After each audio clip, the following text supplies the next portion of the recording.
ரதி என்னும் அழகிக்கும் நீதானே ராணி கதி நீயே என கொஞ்சம் கண் பாரு தேவி ரதி என்னும் அழகிக்கும் நீதானே ராணி கதி நீயே என கொஞ்சம் கண் பாரு தேவி ஆனந்த விகடம் சொல்லு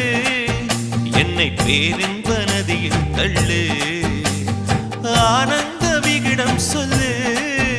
என்னை பேரின்ப நதியில் தள்ளு நான் பாக்யாதிபதியானேன் உன்னாலே கண்ணே உஷா பசும் பொன்னே உஷா